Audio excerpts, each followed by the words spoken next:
So the week of February 22nd of this past season, I thought was the most significant week in this year's NBA draft. To me, it was the week where Brandon Miller had a lot going on in his personal life. And I also thought it was the day that Brandon Miller solidified himself as the number 2 prospect in this year's draft. It was the day that I said, oh my goodness, we have a for sure 2-man draft. This is not only the Victor Wembanyama draft, but this is now the Victor Wembanyama, clearly number 1, but clearly number 2. We got Alabama's forward, Brandon Miller. That was the game where Brandon, with everything going on in his personal life, would he be charged as an accessory to a murder? That was the day Brandon Miller, against South Carolina, with all the trolling, with all the question marks of should Alabama sit him down, not play him for the remainder of the season. Bama number 1 in the world at the time. That was the game where Brandon Miller in South Carolina goes for 41 points. I said, yeah, we can do something with that. That'll translate. With what he's got going on in his personal life, this dude just put that to the side, played some NBA young boy, and went out there like a savage and dropped 41 points.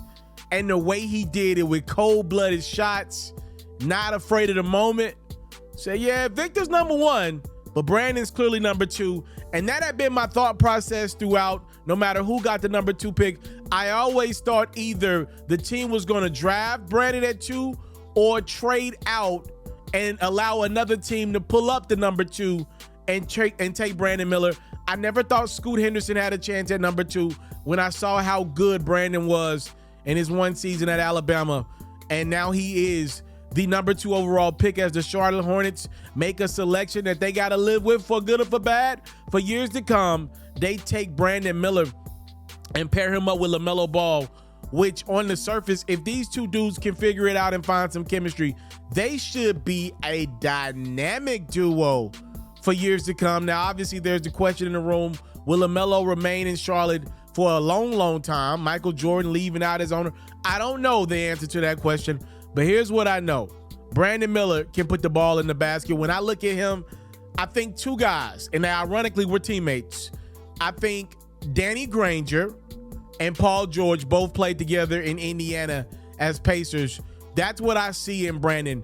And I know there were rumors going into this final stretch here before the draft of would the Charlotte Hornets really consider Scoot at 2, run a 2-guard offense with LaMelo. I just didn't think it was serious. I thought Brandon was the pick. If the Hornets remained at 2, I thought Brandon was their guy. Now, I thought this was kind of funny. Those rumors of the Hornets backing out on Brandon and taking Scoot just days before the draft. Brandon was asked who is his GOAT between Michael Jordan and LeBron James, and his response was Paul George. What the hell are you talking about? I've never heard of Paul George in a GOAT conversation. I'm not so sure if there's ever been a time in Paul George's career, even though he's a fantastic basketball player, where he's been considered a top 3 player at any point in his career. I'm not so sure if that's ever been a thing. So the fact that Brandon said that was his GOAT, not just his favorite player, but that was his GOAT, I was questioning, did he not, I was thinking to myself, did he not understand the question? And if I was on that Charlotte Hornets executive side, I'll be honest with you, that definitely would give me at least a pause. You cannot look at that video in good faith of Brandon Miller saying his GOAT is Paul George, for crying out loud, over LeBron and Michael Jordan, and in good faith say, yo, this is an interesting answer.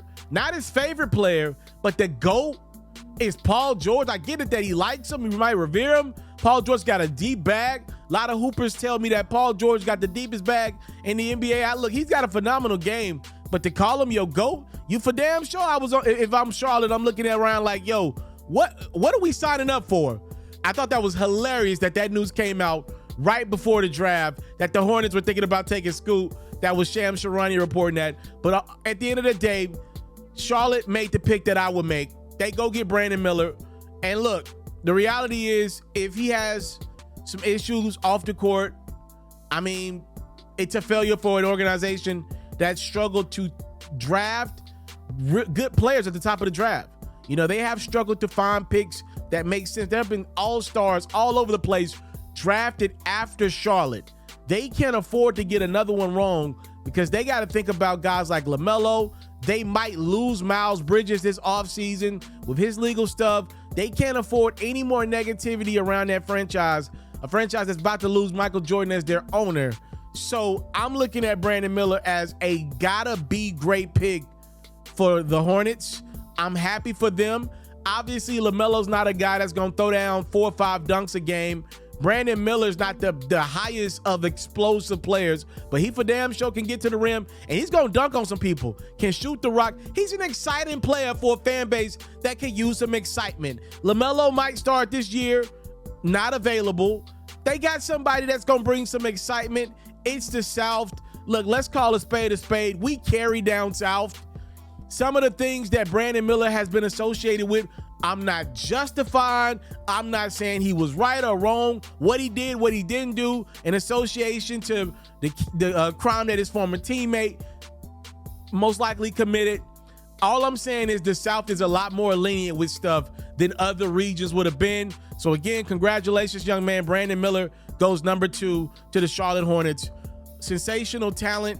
That game at South Carolina sold me that he has a chance of being one of the NBA's top 8-9 forwards in a couple years. Welcome to NBA offseason 2023. You're in great hands with Hoops FERRO. There's no network behind me. There's no budget behind me. Just straight grind and hoops talk. If you don't want to miss a beat this offseason from trades, free agent signings, and draft talk, make sure you subscribe to this channel. Let's run these numbers up. It's free $99 to show me that you support the grind. Let's go.